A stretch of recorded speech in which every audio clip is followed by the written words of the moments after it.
we're known for big portion sizes here. That's not surprising. That's not crazy to me. Why is it crazy to her? I don't understand. Culture shocks, guys. Culture shocks. Everybody loves culture shocks. So we're going to check out this video here called 10 Culture Shocks I Experienced Living in Italy as an American Expat by the channel Ian C. Francis, which very interesting. There's a guy I know in real life that has a very similar name. It's not this guy. I don't think he went to Italy. But anyways, links down below so you can go over there and click like on the original video, just like I did. It's always nice. It's fair to go to the original channel, hit like. So anyways, we're going to check it out, guys. 10 culture shocks. Healthcare is probably one of them. Public transportation is probably one of them. Who knows? We'll see. Before I arrived in Italy, I had an idea of what it might look like. I consumed endless content. I listened to Italian music. I watched Italian movies and TV shows. I was there in my dreams. And after doing all the work to get the student visa, I was ready to start this wild new chapter of my life. Cool. But this is where expectations meet reality, and the two are never really the same. Done. Like I've mentioned in previous videos, Italy is not just one thing. It's very diverse, and even short distances can bring big cultural changes. This was my experience in northern Italy, in Torino and Alessandria. So take that with a grain of salt. Let's start with housing. When you're searching for an apartment, you'll find that a lot of apartments in Italy don't have air conditioning. You'll also find that a lot of apartments in Italy don't have screens on the windows. I don't think I've ever seen one. You have to assume that you're going to be opening your windows a lot, and you're going to... I don't have screens on my windows either. Flies get in here, and it sucks. I hate it. Are there not flies in Italy? Do you guys not have flies in the land of the Italian? I don't know. Maybe not.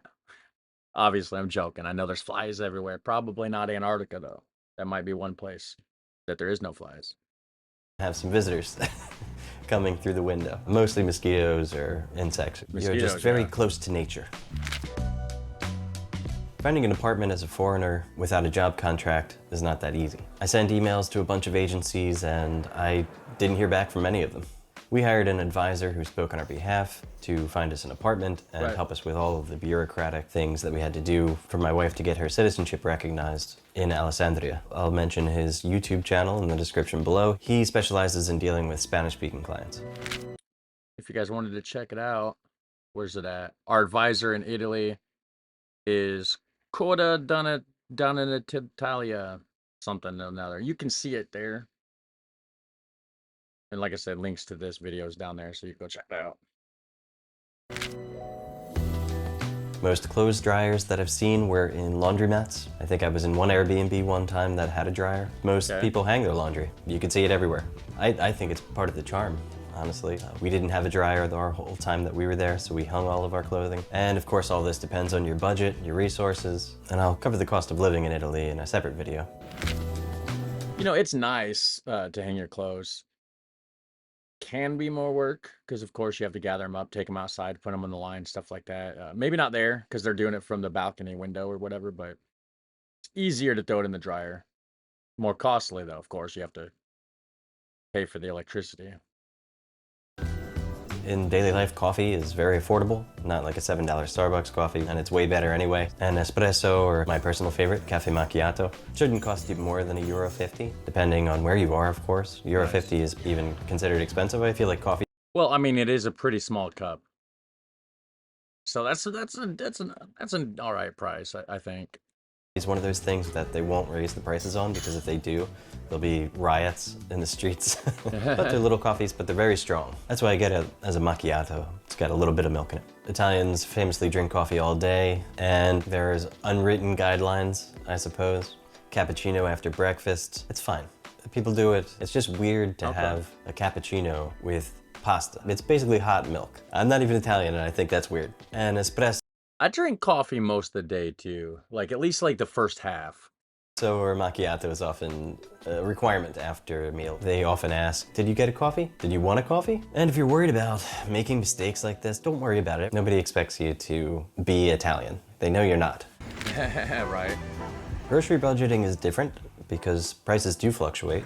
Yes, Italy can be cheaper than many parts of the US, but you have to adjust your shopping habits. You don't want to buy just everything year-round. Sticking to local and seasonal produce is the best way to go. They call it chilometro zero. It's a 0 kilometer where you eat Okay, things that okay. don't have to travel very far to get to you. You can Nice. shop at local street markets or try discount grocery stores like Lidl or Aldi. Buying out of season veggies like asparagus at a big grocery store like Esselunga in the winter is not going to be good for your wallet or the local agriculture. Shopping seasonally saves money and helps you connect more with the local culture. That's right, Public guys. transport is another. And that goes for anywhere that you are. I'm guilty of just going to the store, just getting whatever, but I need to start going to more farmers markets. And I kind of want to because we got the other channel now, the garden channel and stuff. So like we're going to be eventually going to farmers markets anyways to be hopefully selling some produce and stuff. So I need to start going there and buying produce as well. The big advantage, at least in northern Italy. When I arrived in Alessandria, I commuted to Torino daily to study the Italian language, and I spent a lot of time on regional trains. It's a good idea to get the Trenitalia card or the GTT card, or discount cards that save money. If you pay monthly, I saved about 50%. They have other cards for other cities and other regions, but it makes a big difference instead of buying your ticket each time. The biggest adjustments weren't Right. practical, they were cultural. But first, a quick word from our sponsor. My name is Ian C. Francis. I am a video editor and I edit videos for creators with 350,000 plus subscribers on YouTube and Instagram. We take more video now than we ever did, but a lot of times Cool. it just sits on our phone or our hard drives and we never actually make anything. I will walk you through each step of my process of how I built a cinematic travel video.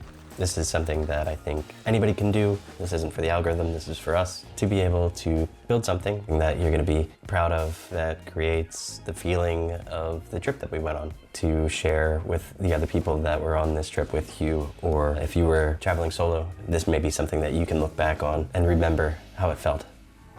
Very cool. I wish I had a traveling channel. Like, I wish I was able to just go travel all the time. Like, that'd be so fun, guys. Number 4. In Alessandria, we were consistently surprised by how every day, between like 4:30 and 5 o'clock in the afternoon, the streets went from being completely deserted to being packed full of people. This is what they call the passeggiata, or the daily stroll. Families, couples, groups of friends, the older generations, kids running in the streets. That's something that I had never experienced Huh? coming from the US, and it's something that just happened every day consistently. And larger cities in Italy kind of dilute it a little bit, so you won't see it as much. But in Alessandria, where I was, it was pretty cool. So everybody just randomly gets out and walks at a certain point of the day. That's kind of cool. Like, I like that because it's like people want to get out in the community naturally a lot of times anyways. So, but when you go out, if it's random times and other people are out at random times, this and that, then you have less community to interact with. So if everybody has like an agreed upon time to do your strolling around, then you can go out and be part of the community that you're looking for and everything. And it's kind of cool. Number 3. Another surprise, despite Italy's reputation for good wine and a aperitivo culture, aperitivo is where you have a drink and snacks before dinner, between That looks good. say What is that? 5:30 and 7:30. Italians eat a little later, Hold over on. for dinner. That looks delicious, guys. That bread looks, I mean, the perfect amount of fluffy, the perfect amount of crispy on top. I don't know if that's pizza or if it's just some sort of a bread with marinara sauce and cheese. It looks, I guess that's the definition of pizza, right? Anyways, we're gonna push play. That looks good. Good, love good food. Between say 5:30 and 7:30. Italians eat a little later. Overconsumption of alcohol is not very common beyond just having maybe a couple with dinner or with the aperitivo. All right. Bureaucracy I've touched on in other videos as well, but I'm going to say it again. Living in Italy means paperwork. Navigating bureaucracy from residence permits Yeah, to I setting mean- up utilities taught me patience and the value of intermediaries. And honestly, I said in my last video that you could live your whole life in Italy without speaking Italian, depending on where you live, in a major Right. city surrounded by other expat groups. But in small towns like Alessandria, language proficiency isn't optional. It's essential for peace of mind and avoiding isolation. Even at my B2 level, moments of misunderstanding, confusion, and isolation still happen. Fully integrating could take years of consistent effort.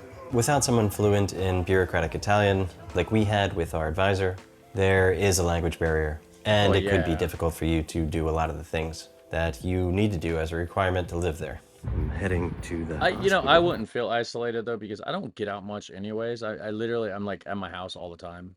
by myself most of the time lately because Anthony goes to school during the day, and then yeah, got you guys though. Love you guys. Out of the things that you need to do as a requirement to live there. I'm heading to the hospital because I have this like lump here and I gotta get Uh-oh. it figured out. Uh-oh. It's gonna be cheap too. This is one of his culture shocks. He placed it in Getting the our video. internet, for example, did take 3 months. It took 2 months, 27 days to get internet. It could have been partially Dang. our fault because we didn't speak the language very well at that point, but they didn't communicate with us very well either. So I'll take some of the blame, but it takes two to tango. Living in Italy isn't all about challenges.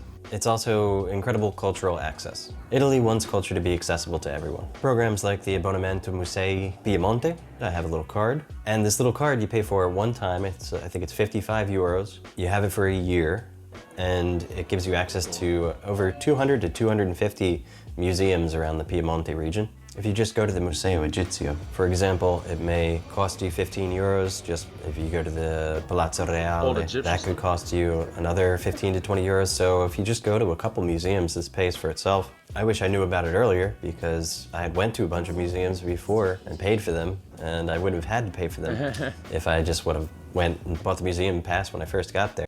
And I wouldn't have had. What is this for?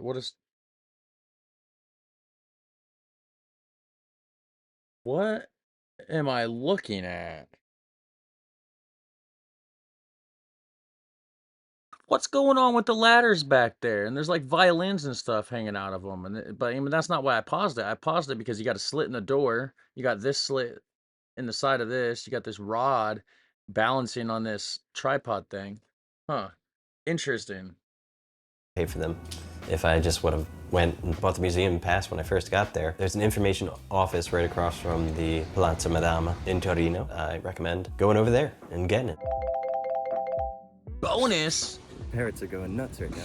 There's two things that I thought that I could add to the list. One is that when you go to Italy and you order a pizza, you typically get a whole pizza to yourself. This is something that really surprised my mom when she came to visit us. We went out to eat at a pizza, at a restaurant, and we sat next to a couple who each had their own pizza, and my mom was like, holy shit, you do get your own pizza. It's ridiculous. What? Typically in the US, when you get a pizza, you split it with your whole. This is ridiculous. Come on, lady. You're from America. How is that ridiculous? People eat more in bigger amounts, unhealthier. How did anything with the food portion sizes in Italy surprise you coming from America? I'm confused by that. That looks like something you'd get here. Like, that's not something we're known for big portion sizes here. That's not surprising. That's not crazy to me. Why is it crazy to her? I don't understand. This is ridiculous. What? Typically in the US, when you get a pizza, you split it with your whole family. In Italy, no. You get your own. And I typically eat the whole thing. Yeah.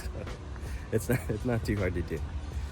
Also, people stop and ask you for directions. It seems like often. I don't know if a lot of older people don't have GPS or what, but that's something that's good to know the language, because who doesn't want to help somebody out, right? Right, but you already said you have so much language barrier. Somebody's gonna ask you for directions, and you're gonna tell them something. You think you're telling them the right way. You're telling them something completely different. You're gonna get these people lost, guy. Like, calm down, sir. I would not be handing out any directions to anybody in a foreign country when I barely know the language, right? Like, I don't know. Anything you think that I missed, or if there's anything that you think that I said that was completely wrong, let me know in the comments, and we can discuss it down there. All right. Could you live in Italy? Absolutely. That'd be cool. Okay, what's he gonna say? But living there means more than just relocating. It requires shifting expectations, patience, With any and country. embracing another culture, a very complex culture. One that's proud and strongly defended. Even if you're just going there for a trip, watch this video I made on learning the Italian language. A little bit can go a long way. Consider subscribing. A like on this video goes a long way as well to helping support this channel, and I will see you very soon. All right, peace. Very cool, guys. So, have you been to Italy? Maybe you live there. Maybe you're Italian watching this. I don't know. Let us know down below. And Find like a pizza slice emoji or something and drop down there. So I know you watched the end of the video, right? That'd be cool. Have a super fun, awesome day. Like and subscribe. I'll see you in the next one, guys.